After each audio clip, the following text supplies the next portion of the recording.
तत्वार्थ सूत्र महाशास्त्र के टीका ग्रंथ सर्वार्थ सिद्धि को हम सभी भक्ति भाव से निहार रहे हैं। बेटा आ जाए पास में। सर्वार्थ सिद्धि टीका ग्रंथ को हम सभी भक्ति भाव से निहार रहे हैं। आज पंच परावर्तन के स्वरूप में काल परावर्तन का स्वरूप यहाँ पर विवक्षित है। काल परिवर्तनम उच्यते। काल परिवर्तनम, काल परिवर्तन को उच्यते कहते हैं। गुरु धातु को बच आदेश हो जाता है। क्या आदेश हो जाता है? गुरु धातु आती बोलने के अर्थ में। किसके अर्थ में आती है? बोलने के अर्थ में। तो गुरु क्या हो जाता है? बच आदेश हो जाता है। गुरु से बच, वचन बोलते हैं ना, गुरु को बच आदेश हो जाता है। बच में वा है। वच में क्या है? वा है। वा किस अक्षर से बना है? ऊ से बना है वा। तो वा रिपीट हो जाता है, रिटर्न हो जाता है, अर्थात संप्रसारण हो जाता है। व्याकरण की भाषा में संप्रसारण बोलते हैं। तो वा वमु वर्णा से क्या होगा? ऊ से हुआ हुआ था, तब हुआ फिर से वापस ऊ हो जाएगा। तो क्या हो जाएगा? वच। बच का क्या हो गया? उच। क्या हो गया? उच। फिर यण विकर्ण लग गया और ते प्रत्यय लग गया ध्वनि पद का, तो उच्यते हो गया। क्या हो गया? उच्यते। काल परिवर्तन उच्यते। एक काल परिवर्तन कहा जाता है। हमारा साहब क्या कहा जाता है?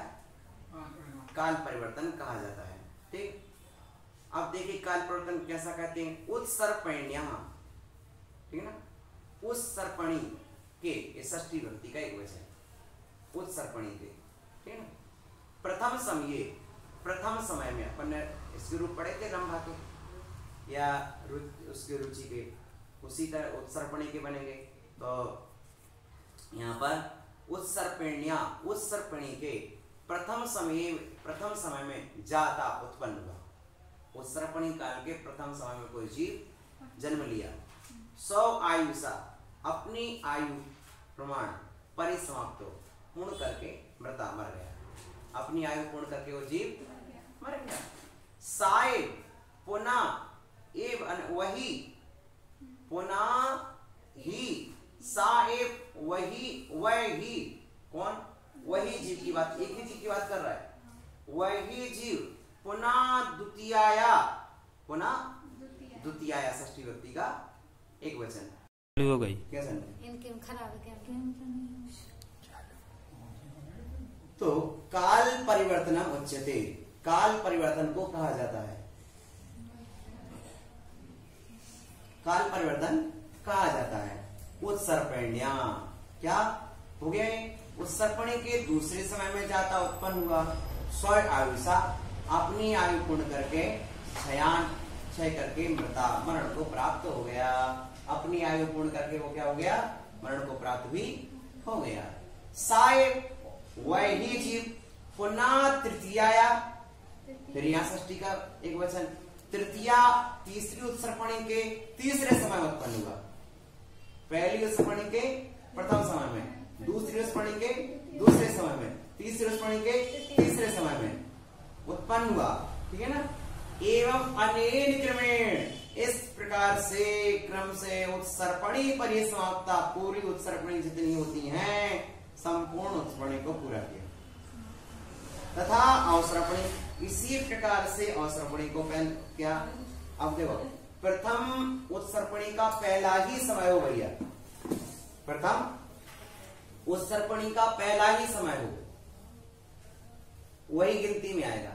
यदि प्रथम उत्सर्पणी के प्रथम समय में जन्म लिया तो वो गिनती में आएगा। यदि प्रथम उत्सर्पणी, जैसे हम एक उदाहरण के लिए समझाएं, वर्ष में जनवरी का पहला महीना दिन आता है। जनवरी पहला महीना है, पहली जनवरी का पहला दिन हो, ठीक है ना? हमने निवेदन किया आप हमारे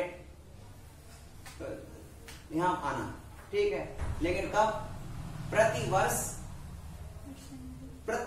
पहली जनवरी को आना, और पहली जनवरी में भी प्रथम घड़ी में आना सूर्योदय है। प्रथम घड़ी में भी प्रथम मिनट में आना, प्रथम मिनट में भी प्रथम सेकंड में आना, समझ रहे ना। आपसे व्यक्ति दर्शन करने की भावना रखता है तो आप कहते भैया आप प्रत्येक वर्ष में 9 वर्ष पर हमारे यहाँ आना, और वो भी क्या, तब वो आपका एक समय आना गिना जाएगा आपका। यदि आप 2 जनवरी को आए तो आपका गिना नहीं जाएगा। और इसमें भी क्या, यदि 1 जनवरी को भी आना है और सुबह सूर्योदय के साथ ही आना है, इतने मिनट पर ही आना है, इतने ही सेकंड पर आना है, तब तो आपका आना गिना जाएगा। और यदि दूसरे सेकंड में आए तो गिनती में, अब बताओ कितना दुर्लभता हो गई, बोला। उसी तरह से अवसर्पणी कितनी समय की, 10 कोड़ा कोड़ी सागर की अवसर्पणी, 10 कोड़ा कोड़ी सागर की अवसर्पणी। अब 10 कोड़ा कोड़ी एक बार जन्म ले लिया, 10 कोड़ा कोड़ी सागर तुम कहीं भी जन्म लेते हो, उससे कोई प्रयोजन नहीं। 364 दिन तुम कहीं भी जाओ, कितने भी आ रहो, गिनती में नहीं आएगा। लोग 1 जनवरी को आया हो, अगले साल फिर 1 जनवरी को प्रथम घड़ी के साथ, प्रथम से मिनट के साथ, प्रथम सेकंड के साथ यदि आप आओगे तो हाजिरी में पड़ेगा आपका। आप कितना दुर्लभ हो गए। अभी तक 364 दिन थी, यहाँ तो 10 कोड़ा कोड़ी सागर का काल है ना। 10 कोड़ा कोड़ी सागर के बीच में तुम कौन से स्वर्ग में हो, कौन से कहाँ हो, तो वहां से आ ही नहीं सकते तुम। हाँ तो और फिर अवसर्पणी का फिर अवसर्पणी आती है, तो 20 कोड़ा कोड़ी सागर के बाद आपको हाजिरी डालने का अवसर मिलेगा। यदि उसमें तुम्हारा जन्म हो गया तो वो तुम्हारा एक काल परिवर्तन में हाजिरी भरी जाएगी। अब कहां से हो जाएगा जन्म, यदि कोई सर्वार्थ सिद्धि में है, नहीं स्वर्ग में है, 2 सागर की आयु वाला है, 3 सागर की आयु वाला है, 5 सागर 7 सागर की आयु वाला, तो उस सर्पणी में कैसे जन्म ले लेगा, कठिन है ना। बोलो यहीं पर कोई मनुष्य 100 साल की आयु वाला, तो उसी अवसर्पणी की प्रथम समय जन्म लेने कैसे पहुंच जाएगा। बोलो कितना कठिन है काम, बोलो कितना दुर्लभ काम है ये। काल परिवर्तन कितना दुर्लभ और कितना विशाल परिवर्तन है, उस सर्पणी के प्रथम समय में उत्पन्न हुआ।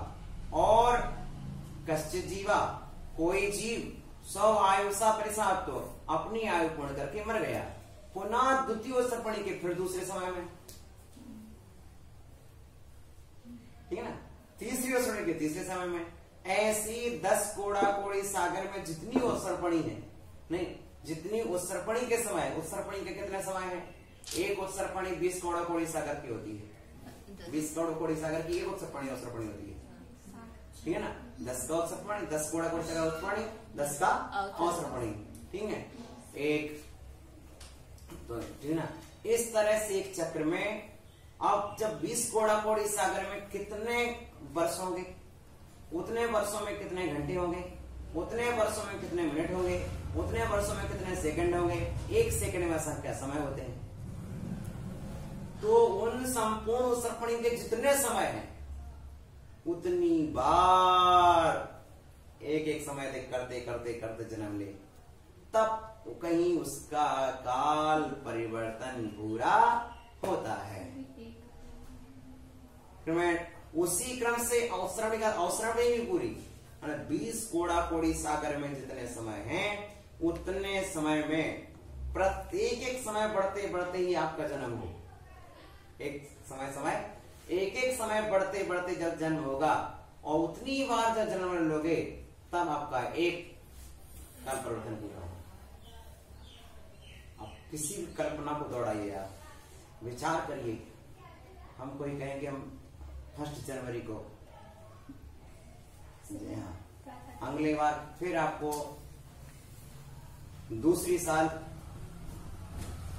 2 जनवरी को, तीसरे साल 3 जनवरी को, चौथे साल 4 जनवरी को, ऐसा करते करते एक साल में जितने दिन हैं 365 दिन है, ऐसे आपको 365 साल लग जाएंगे। हाँ तो 365 एक साल में होते हैं। अब तो साल के दिन की चर्चा नहीं कर रहा है, यहाँ तो मिनट की चर्चा नहीं कर रहा, समय की चर्चा कर रहे हैं। एक सेकंड में कितने समय होते हैं, और कितनी बार जीव जन्म ले, ऐसा कितना कठिन काल परिवर्तन है। इस तरह से एवं जन्मनई अंतरयुक्तम, इस तरह से तथा अवसर्पणी, इस तरह से यह जन्म का निरंतर कहा है, इसमें अंतर रहे जन्म होना चाहिए। यदि बीच में गैप पड़ गया तो फिर गिनती में नहीं आएगा। हैं? आराधना व्रत करती है, बोले कि महाराज नमोकार मंत्र का व्रत कर रहा है और एक नहीं कर पाए तो व्रत टूट जाएगा। तो लगातार सब व्रत करना है। तो इसी तरह जन्म के चक्कर में पूरे यदि बीच में तो वो गिनती में नहीं आएगा आपका। द्वितीय ही समय होना, तीसरी उत्सर्पणी का तीसरा ही समय होना, चौथी उत्सर्पणी का चौथा ही समय होना चाहिए, पांचवी उत्सर्पणी का पांचवा समय, छठी उत्सर्पणी का छठवां समय, सातवीं उत्सर्पणी का सातवां ही समय होना चाहिए अभिनंदन।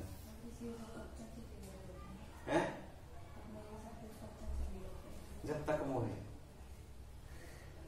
इसकी अंतिम अवधि मोह है भैया अभिनंदन। तत्व ज्ञान में ही है और तत्व ज्ञान से मोह मिटता है। इसकी अंतिम मर्यादा मोह है, बस और कुछ नहीं। परिवर्तन तो कई बार कर चुके। हाँ, इसकी आखिरी अवधि का नाम मोह है। जब तक मोह है तब तक जन्म है, और मोह मिटा और जन्म मिटा दोनों एक ही समय मिट जाएंगे। अनंत भगवान जन्म मुक्त है, अनंत भगवान जन्म मुक्त है। क्यों? मोह मुक्त। जन्म मुक्त सो मोह मुक्त, और आठवां कर्म मुक्त सो मरण मुक्त। 4 क्रम से मुक्त होंगे तो जन्म छूटेगा, 8 क्रम से मुक्त होंगे तो मरण छूटेगा। इस काल के बीच में छूट सकते हैं। क्या बोले बेटा? 3 बार आना चाहिए। हाँ, 3 बार नहीं, ऐसी उत्सर्पणी में 10 कोड़ा कोड़ी सागर का उत्सर्पणी, 10 कोड़ा कोड़ी सागर का उत्सर्पणी। अब 10-20 कोड़ा कोड़ी सागर, 20 कोड़ा कोड़ी सागर में समय कितने हैं? उतने बार जन्म ले जीव। कैसे जन्म ले? प्रत्येक सर्पणी के एक समय बढ़ाते हुए जन्म ले, और बीच में जन्म लेगा वो गिनती में नहीं आएगा। ठीक है ना?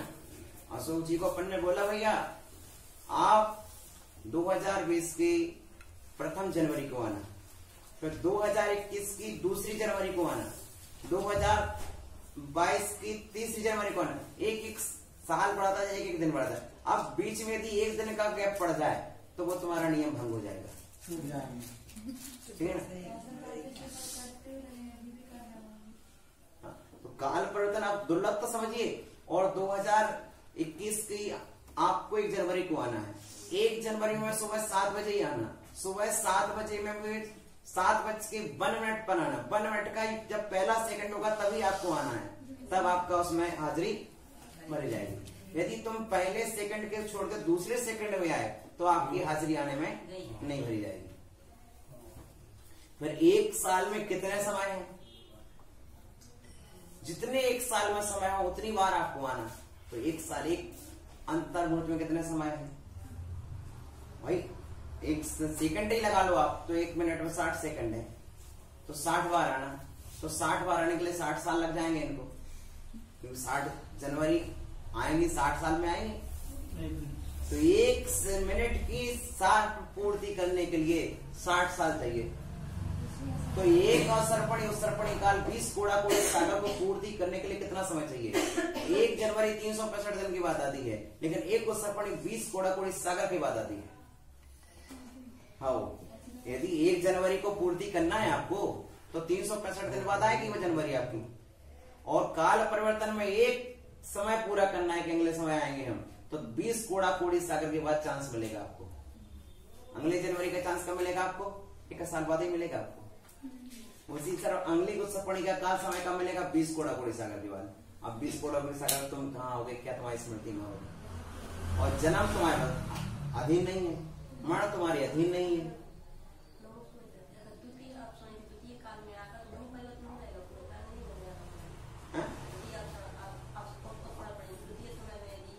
जन्म ले लिया नहीं, ऐसा कब तक करना है?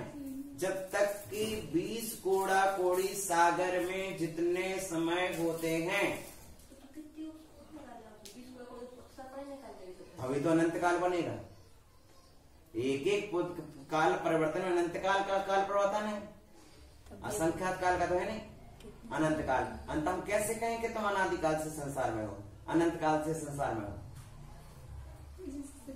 काल तो अनंत ही लगना है। अरे बिल्कुल, जब हम आपसे सिर्फ इतनी बात की आपको कि आपको 1 जनवरी को आना है और 1 जनवरी के जितने 1 साल के जितने समय है उतनी बार आना है। ठीक है भैया, पहले अब अंदाज तो लगाओ, 1 मिनट में 60 सेकंड होते हैं।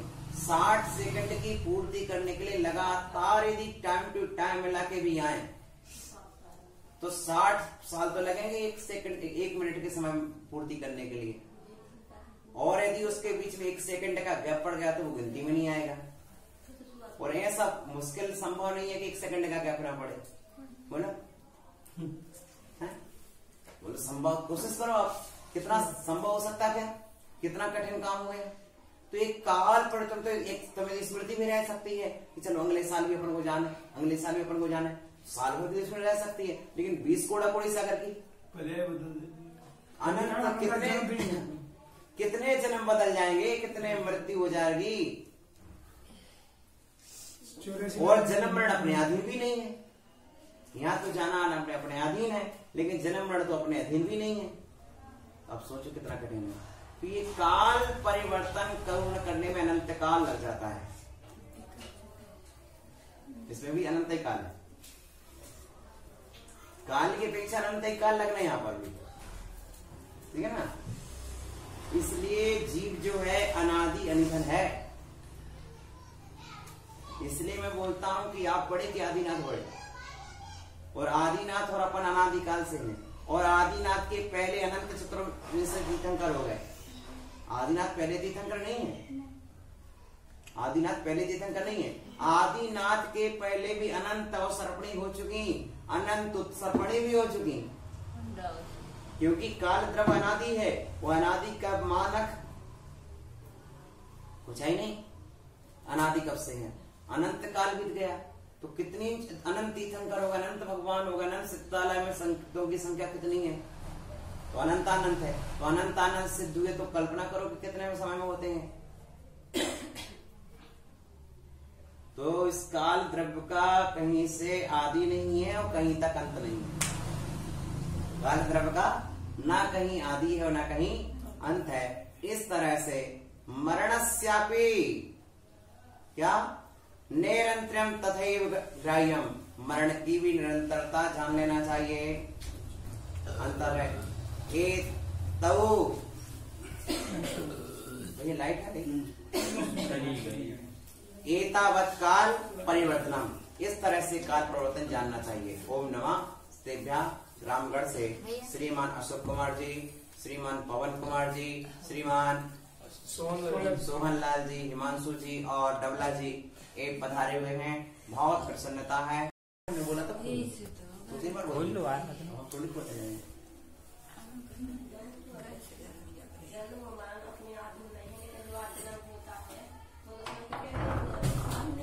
अरे कुछ नहीं आगे ऑपरेशन तो वो जन्म थोड़ी हुआ, जन्म तो 9 महीने पहले हो गया, वही माना जाएगा, ठीक है ना।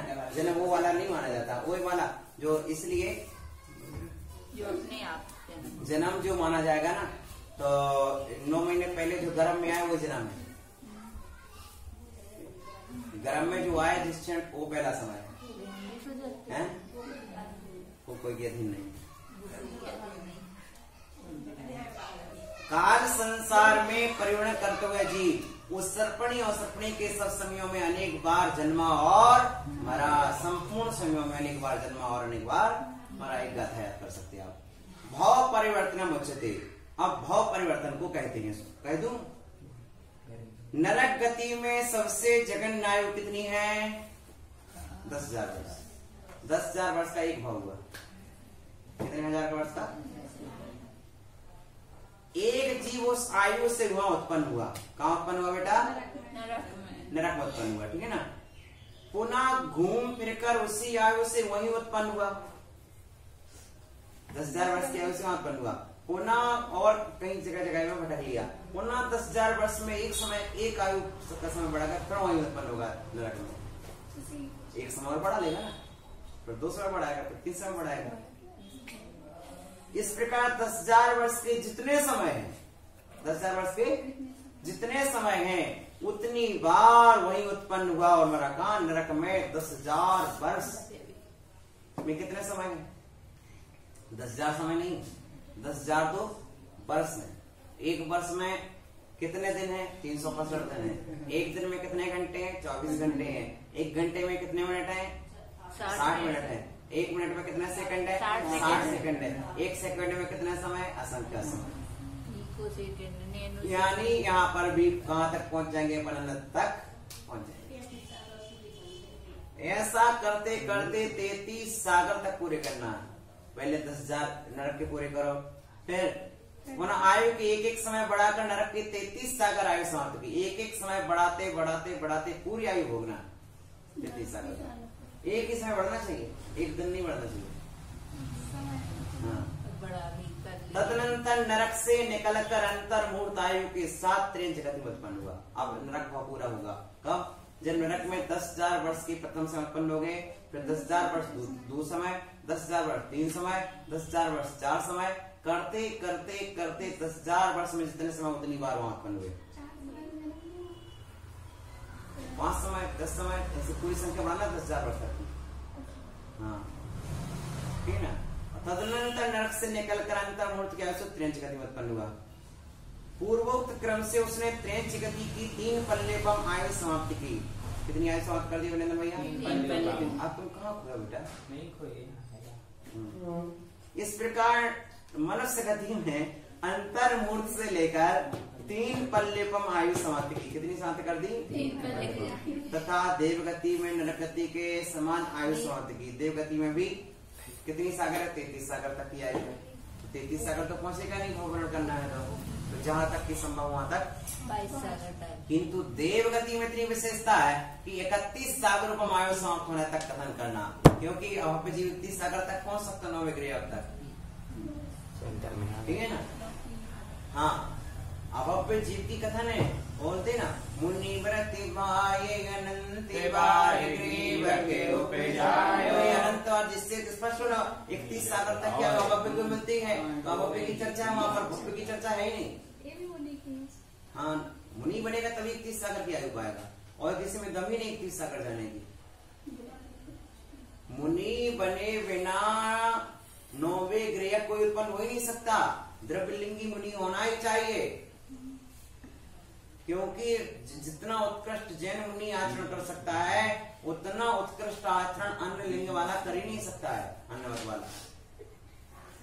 इसलिए दिगंबर जैन मत का साधक ही इतनी उत्कृष्ट साधना कर पाएगा कि 9 ग्रह चला जाए। किसी भी तो ये दिगंबर जैन द्वार समय दर्शन ज्ञान चारित्र में बाण पालन करने वाला होना चाहिए, और वो भी बाहर में निरतिचार होना चाहिए। ठीक है ना। तब कहीं वो जीव 9वें ग्रह तक जाएगा, और ऐसा 1-2 बार नहीं, अनंत बार हो जाएगा। ये एक बात कहां से? भाव परिवर्तन की परीक्षा अभिनंदन भैया, ये भाव परिवर्तन से उठाई उन्होंने ये बात कि मुनि व्रत थार अनंत बार। मुनि व्रत क्यों लिखा? क्योंकि 31 सागर की आयु, ये भी कह सकते थे 31 सागर अनंत बार ग्रीवा को जाए। 31 सागर वाली आयु 9वें ग्रह में, तो 9वें ग्रह में, लेकिन 9वें ग्रह में जाता कौन है? मुनिराज ही जाते हैं। तो जहां ये बात उन्होंने कही है कि मुनि व्रत धार अनंत बार गृह जाया, तो उसके पहले श्रावक व्रत में वो कहाँ रहा? भाव रह श्रावक था, सम्य दर्शन से रह श्रावक था, तो उसने कहाँ किया? निगोद के कितना किया? नरक कितना किया? त्रेंच कितना किया? बोलो।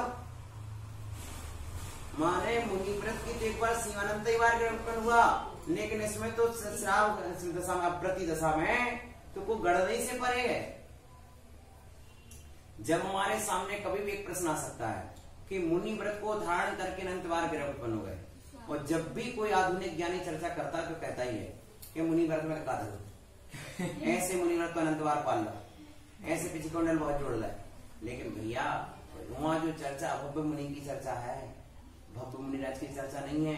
भव्य मुनिराज के विषय में स्पष्ट कहा कि दीक्षा काल से लेकर के मरण काल तक के बीच में यदि एक बार भी अंतर मुहूर्त के लिए उसे अपने मुनि पद की भाषणा हो गई क्या दीक्षा काल से लेकर के, समझ रहे हैं?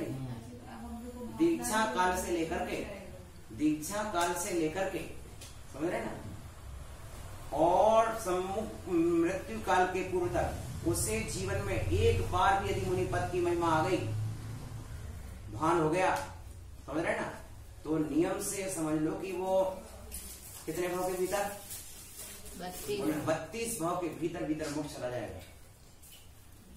इसलिए संजय भैया ध्यान देना, फिर से ध्यान देना, संजय भैया आपका बेटा है, सुनना ध्यान से, और आपकी कोई जमीन कहीं पड़ी थी, उसको कभी ख्याल में नहीं आया जमीन, लेकिन उसके जन्म से लेकर के उसके जीवन काल में एक बार उसे रजिस्ट्री कार्यालय में गया और वहां पर उसने रजिस्ट्री करा ली, है ना, तो वो जमीन उसकी है कि नहीं? रोज रजिस्ट्री करानी पड़ती क्या? बोलो, रोज ही रजिस्ट्री कराए तभी उसकी है क्या? एक बार भी करा ले तो उसकी है। तो आचार्य कह रहे हैं जिस तरह यदि मुनि पद का अंतर मुहूर्त के लिए भी भान हो जाए, समग्र जीवन में एक बार भी क्यों ना सके,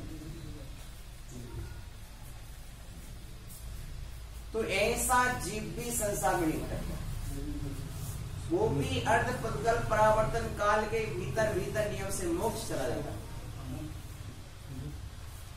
मंगल आशीर्वाद भैया, वो प्रसन्नता के साथ सकल समाज को बहुत बहुत मंगल आशीर्वाद आशीर्वाद आशीर्वाद, ठीक है ना, ठीक है ना, हाँ खूब खूब।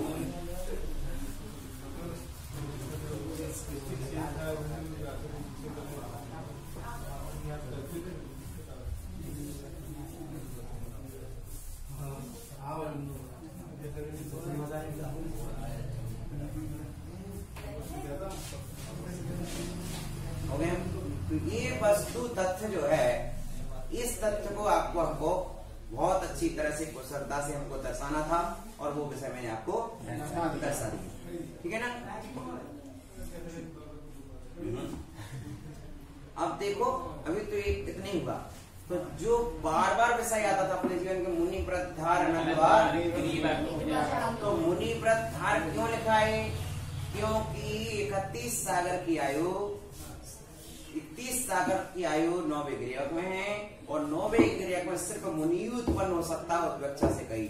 अब कहो कि और एक किस परावर्तन से आई? भाव परावर्तन से आई। तो भाव परावर्तन में ये भी आया कि 10,000 वर्ष से लेकर के 33 सागर तक की आयु भी पूरी करना, नियम से करना। हाँ, नियम से करना। तो जो लोग बोलते हैं कि मुनि व्रत धारण था, तो मुनि व्रत का दोष नहीं है, वो अभव्य पने का दोष है। अभव्य पने के कारण वो वहीं से आगे बढ़ ही नहीं सकता ना, आखिरी सीमा है उसकी 31 सागर, आखिरी सीमा है जीवन की 31 सागर, बस उसकी जीवन का चरम लक्ष्य छू पाएगा तो नहीं छू पाएगा, वो उसके आगे जा ही नहीं सकता ना, वो अभव्य की चर्चा है। और दूसरी बात, अब यदि अपन देखें तो 31 सागर, जो 31 सागर अनंत बार जा चुका मुनि प्रकार के, तो वो अव्रत अवस्था में कितनी बार नरक गया उसकी गणना कोई नहीं बताने वाला है। जब मुनि व्रत धारण करके अनंत बार गिरियोग जा सकता जीव, तो बिना व्रत के कितनी बार नरक गया, बिना व्रत धारण किए कितनी बार निगोद गया, बिना व्रत धारण किए 10,000 वर्ष के जितने समय, उतने समय से लेके 33 सागर तक के कितने समय है, उतनी बार नरक में जीव उत्पन्न हुआ। तो अनंत बार यदि निगोद में 9वें गिर गया है, तो अनंत बार नरक भी गया है। दौलत राम जी उस बात को जो कह रहे हैं कि जीव अनंत बार निगोद के चला गया, उन्हें हो गया, तो उसके साथ भाव परिवर्तन इस बात को पकड़ो समझ भैया कि बिना व्रत के यह जीव कितनी बार नरक में उत्पन्न हुआ, क्योंकि नरक का एक ही कारण है, अव्रतम वतनारकम, अव्रत के कारण। तो 10,000 वर्ष में जितने समय है उतनी बार वहां उत्पन्न हुआ। इस तरह से 33 सागर तक जितने समय है, एक एक समय 10,000 वर्ष से बढ़ाते बढ़ाते बढ़ाते बढ़ाते क्रम से उतनी बार नरक में उत्पन्न हुआ। ये है अव्रत की महिमा। बिना व्रत के नरकों में हम इतनी बार उत्पन्न हो चुके।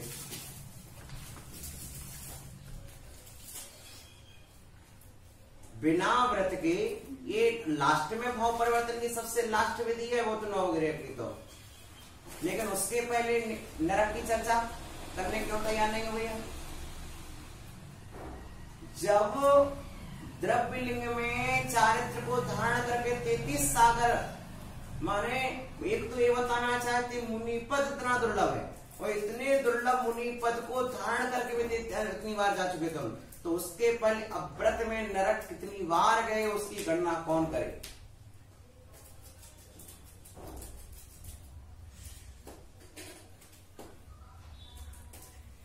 जब यदि अनंत बार गृहक गया है जीव, जब बाहर में द्रव्यलिंग धारण करने के बाद ये हो सकता है, तो आप कल्पना करिए जगत में द्रव्यलिंगी मुनि कितने हैं और जगत में अव्रती जीव कितने हैं। ठीक है ना?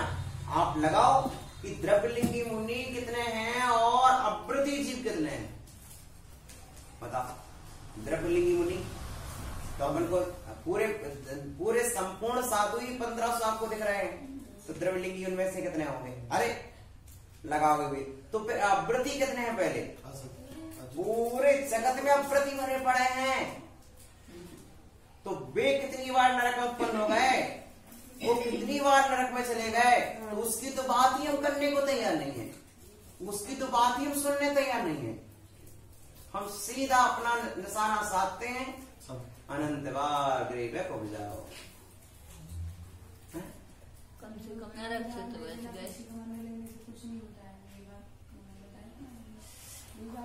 बेटा, ये सर्वार सिद्धि का भाव परिवर्तन क्या बोल रहा है कि नरक में 10,000 वर्ष की आयु से जीव उत्पन्न हुआ, प्रथम समय से लेकर के 33 सागर तक जितने समय हैं उतनी बार नरक में उत्पन्न हुआ, तो वे किस बल से उत्पन्न हुआ? अव्रती से उत्पन्न हुआ ना। तो उनको कहे ना पिछी कमंडल लेने की जरूरत नहीं, तो अव्रत की महिमा तो देखो, फिर इतनी बार उत्पन्न होगा उतनी बार उत्पन्न होते रहो।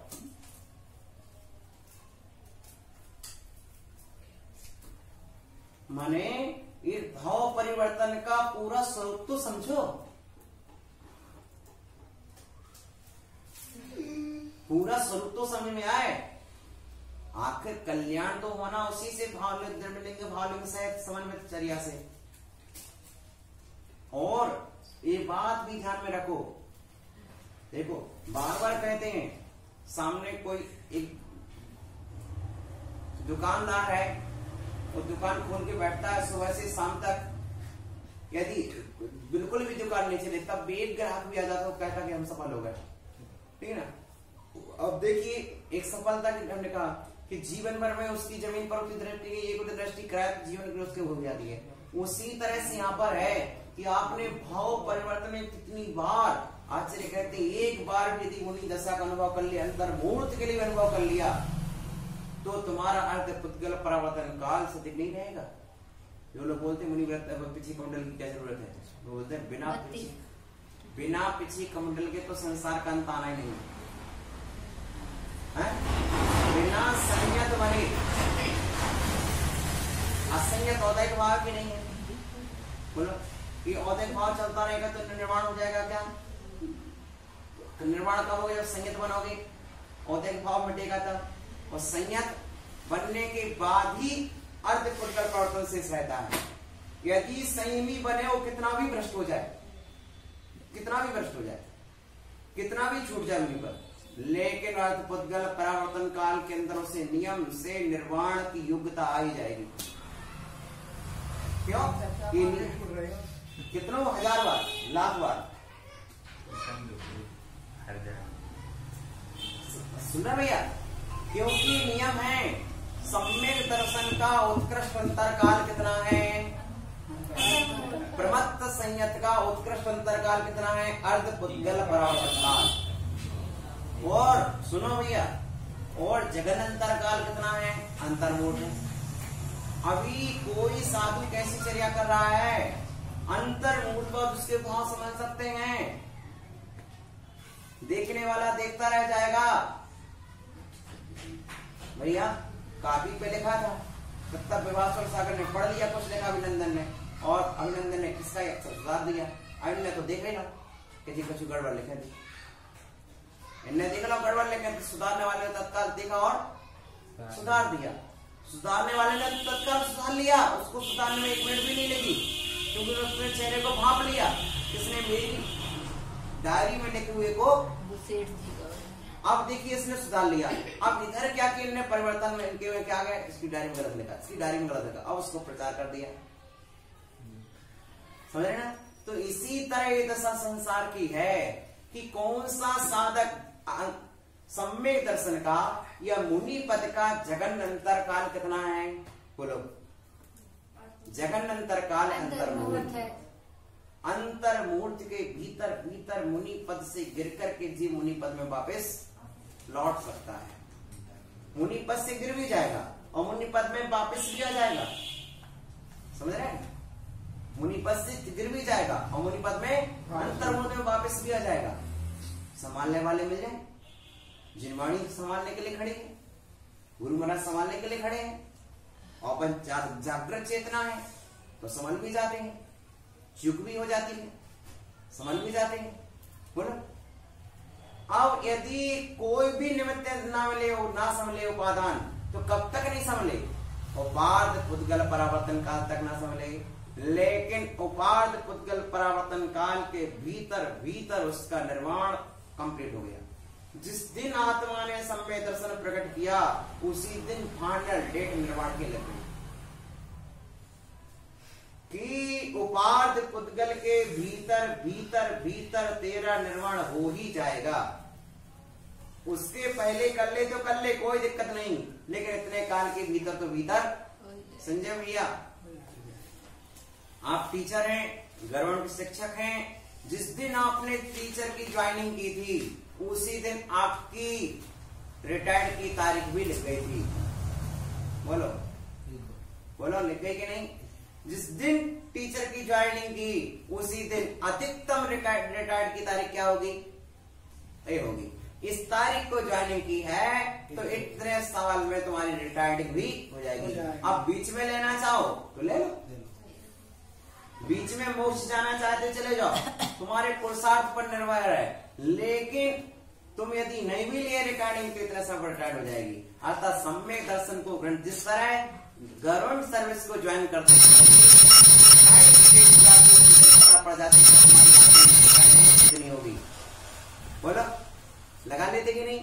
ये मेरी ज्वाइनिंग डेट है, ये मेरी रिटायर्ड तारीख है। अब उसी तरह से सम्यक दर्शन प्राप्त होते ही निर्वाण की तिथि भी, यदि अधिकतम संसार में रहोगे इतना रहोगे, पुरुषार्थ करे, उत्कृष्ट समाधि ग्रहण करे तो 2-3 भाव में मोक्ष चला जाए, मध्यम समाधि जघन समाधि ग्रहण करे तो 7-8 भाव में मोक्ष चला जाए। माने कि साधना करेगा तो जल्दी में चला जाएगा, है ना? लेकिन साधना नहीं करे, कम साधना करे, लग जाएगा समय। जैसे अभी के लोग कर रहे तो देख उनको सादा अनुभव है और कम भी लग सकता है। कम भी लग सकते हैं, ऐसी नहीं है, कम भी लग सकते हैं, लेकिन वो तो उत्कृष्ट समाधि बताने के उत्कृष्ट, यदि उत्कृष्ट समाधि वर्णन करे तो उत्कृष्ट समाधि वर्णन शुक्लेश्या के साथ समाधि वर्णन करे, उसकी चर्चा है। ठीक है ना? होती है, होती ही है। ठीक है ना? उत्कृष्ट समाधि वर्णन शुक्ल ध्यान के साथ होती है। जो वो सर्वार सिद्धि आदि में जीव जाते हैं तो 2-3 भाव ग्रहण करते हैं। सर्वार सिद्धि अनंतरों में जो जिनका जन्म होता है द्विचरम, ठीक है ना, उसकी अपेक्षा बात है। मुनिराजों का ही होता है। शुक्लेश्वर है ही हमारी पीत पद शुक्लेश्वर तीनों है, पीत पद शुक्लेश्वर है ही तीनों है, भावलेश्वर है। यहाँ तो तीनों शुभ क्यों ना बताए? ठीक है ना? तो इस तरह से विषय को अच्छी तरह से अपन को समझ लेना चाहिए।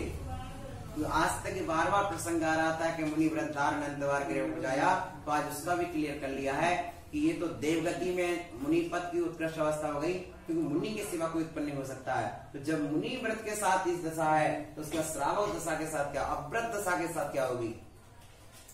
जब अनंत बार तू उस उच्च दशा को पाने का दिवान गया तो फिर उसके पहले पहले कितनी बार कहां गए वो भी तो बता दे भाई। समझ रहे ना?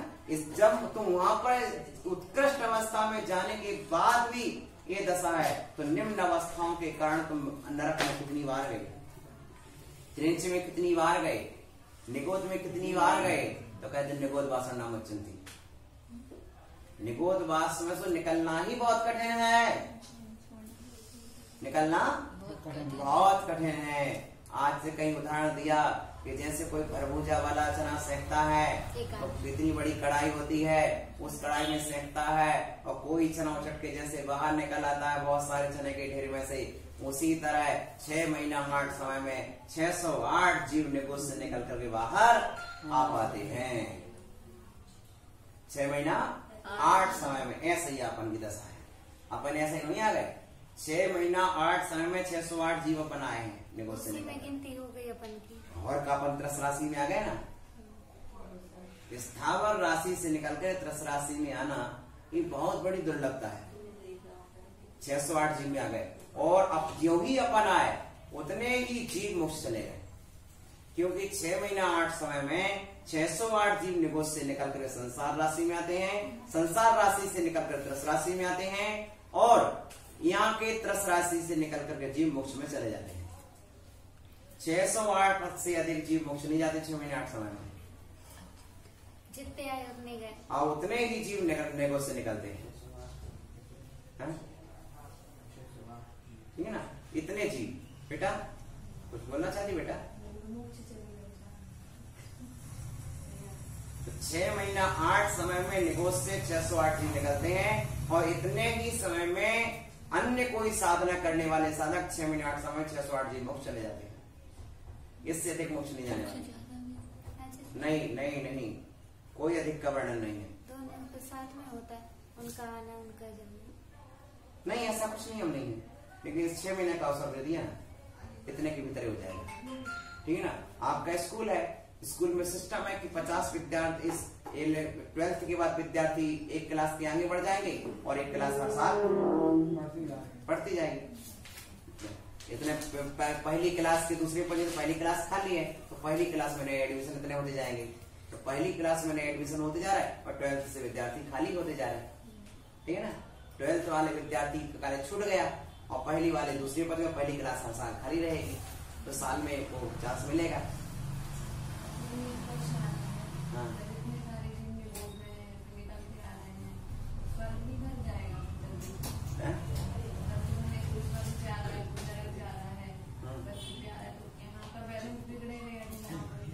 बहुत अच्छा प्रश्न किया है माता जी ने कि निगोद से जीव निकल करके आएंगे यहाँ रुक जाएंगे। नहीं, देखो संसार राशि से जीव, संसार राशि जो अक्षय अनंत राशि है, तुम एक प्रश्न भी कर सकती है कि खाली नहीं हो जाएगा क्या संसार?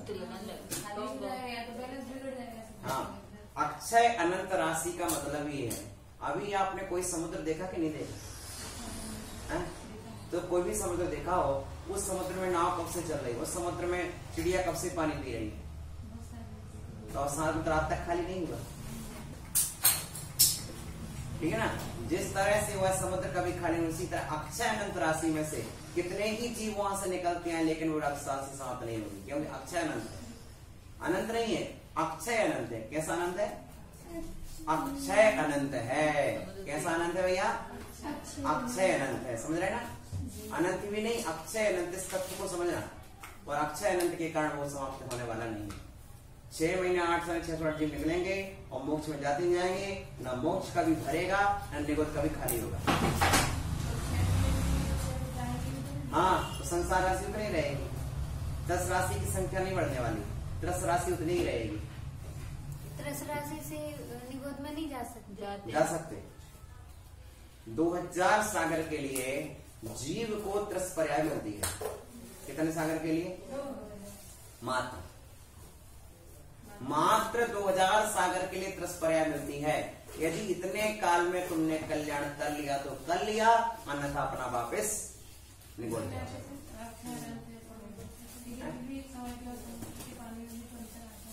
कभी नहीं आने वाला। तो ये तो ये नेचुरल नहीं, नेचुरल में कहीं गंदा नहीं आना।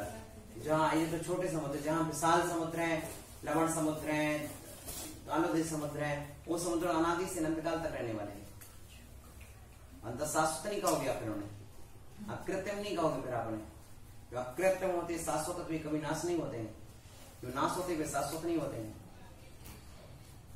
ठीक है ना, पूरा गए बोल चले। इस तरह से एक काल परिवर्तन का गाथा हुई अपन को बता दिया अपन ने। इस तरह से आचार्य कहते हैं, इस गाथा को सुन लीजिए। इस जीव ने मिथ्यात्व के संसर्ग से, भैया सुना, मिथ्यात्व के संसर्ग से उपरिम 9वें ग्रीवक तक नरक आदि गतियों की, देख लो सुन रहे, सीधे डायरेक्ट उपरिम ग्रीवक तो बोल दिया, लेकिन नरक आदि गतियों की जघन्य आदि स्थितियों, सुन रहे, जो भी विद्वान है चर्चा कर रहे हैं ना, वे सर्वसिद्धि का आधार नहीं ले रहे, वे सीधे 6 लाख 1 लाइन का आधार ले रहे हैं। जितने भी भाव परिवर्तन करने वाले जीव हैं वे मिथ्यात्व के संसर्ग से, वहां पर मुनिव्रत मुख्य नहीं था, वहां पर मिथ्यात्व की मुख्यता थी। मिथ्यात्व के संसर्ग से ये अवस्था हो जाती कि इतना उच्चारण करने पर भी जीव वहां से आगे नहीं बढ़ पाता है, ये कहना था, समझ रहे ना। तो मिथ्यात्व के संसर्ग से उपरेम ग्रीवक तक नरकादि गतियों की जघन्य आदि स्थितियों में उत्पन्न होकर अनेक बार परिभ्रमण किया इस जीव ने। अवक भी और भव्य भी, माने 9वें ग्रीवक तक भव्य तो जा ही सकता है, लेकिन अवक इससे आगे नहीं जा सकता है, इसलिए भव्य को भी ग्रहण कर सकता है, भव्य को भी ग्रहण कर सकते हैं, ठीक है ना। लेकिन नरक आदि गतियों को भी ग्रहण करना है कि मिथ्यात्व अकेले मुनि का ही नहीं है, अपना भी तो मिथ्यात्व, सबका मिथ्यात्व है। बोलो, 1 इंद्री, 2 इंद्री, 3 इंद्री, 4 इंद्री, 5 इंद्री सबको ग्रहण किया, लेकिन अपन एक सीधा टाट किसको कर निशाना बनाते, वृद्धि को कि मुनि व्रतधार। उसके पहले क्यों नहीं कहते अव्रतधार, ये यहाँ कहना था मिथ्यात्व था। पूज्यपादाचार्य क्या कह रहे हैं, मिथ्यात्व धार अनंतवाद। कहा, नरकादि निगोद, नरकादि गतियों की जघन्यादि स्थितियों में 10,000 वर्ष की जघन्य स्थिति, 10,000 वर्ष एक समय, 10,000 वर्ष 2 समय, ऐसे 33 सागर तक तो उत्पन्न हुआ। ग्रीव तक तो सिर्फ मुनि ना जाते, इसलिए उनका कहा होगा। हाँ बेटा, कहा है, लेकिन उसके पहले हम डायरेक्ट उस व्यक्ति की बात कर रहे हैं, तो उसके पहले वाले की भी हमको बात करना पड़ेगी, नहीं करना पड़ेगी। हम डायरेक्ट एक कोई निशाना बनाते रहे, माने उसके पहले वाले की भी स्थिति समझना पड़ेगी कि हम उसको तो निशाना बना रहे जो हमें दिख रहा, लेकिन हमारे अपने उंगली अपने पर नहीं जा रही ना,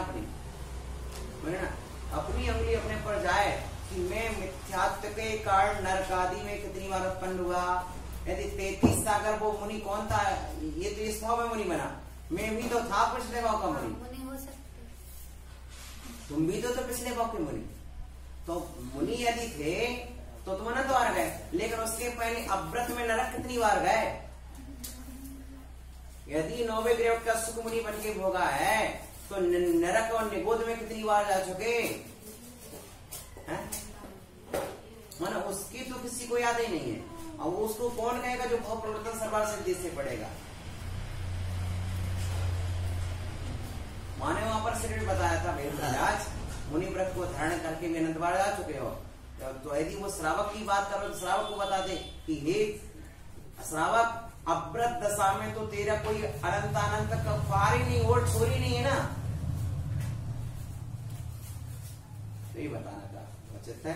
लेकिन वस्तु तत्व को व्यक्ति समझने की कोशिश करें और भाव परिवर्तन के स्वरूप को समझ करके हम 9वें ग्रीवक की बात करेंगे तो यथाबात कर पाएंगे। यदि भाव परिवर्तन के स्वरूप को नहीं समझेंगे और 9वें ग्रीवक की सीधी बात करने लगेंगे कि मुनि व्रत धारण बजाय, तो उसके पहले ही हमें सारी अवस्थाएं ध्यान रखनी पड़ेगी कि निगोद आदि में जीव अव्रत के कारण मिथ्यात्व के साचर्य से निगोद में कितनी बार गया, 3 पर्याय में कितनी बार गया, 1 इंद्रिय में कितनी बार गया, 2 इंद्रिय में कितनी बार गया, 3 इंद्रिय में कितनी बार गया, 4 इंद्रिय में कितनी बार गया, इन सब का भी तो वर्णन कर लो भैया, फिर जाके बनने को ग्रीवक की बात करेंगे, ठीक है ना। तब वो बात क्रम से सही बैठती है। पूज्यपादाचार्य ने तो क्रम ही अपनाया है, क्रमिक बात की ना, कि एक तो इस तरह से इस मिथ्यात्व के संसर्ग से उपरम ग्रीवक तक, माने उपरम ग्रीवक तक उसके पहले कहां से 10,000 वर्ष अंतर्मूल से भी शुरू की त्रेंच पर्याय में, तो क्योंकि त्रेंच पर्याय मनुष्य गति भी लिखा, देवगति भी लिखा और त्रेंच पर्याय भी लिखा। अंतर्मूल से लेकर के त्रेंच पर्याय की 1 कोटि गुरु तक की आयु लिख ली, फिर मनुष्य गति की अंतर्मूल से लेकर के 1 कोटि पर्याय लिख ली और फिर से देवगति की 31 सागर तक लिख दी और नरक गति के 33 सागर तक लिख दी। और हम क्या करते, एक तो ये भाव परिवर्तन के स्वरूप को आज बहुत अच्छा विषय समझ में आया मेरे, बहुत अच्छा विषय क्लियर हुआ है मेरा। ओम नमः शिवाय। आप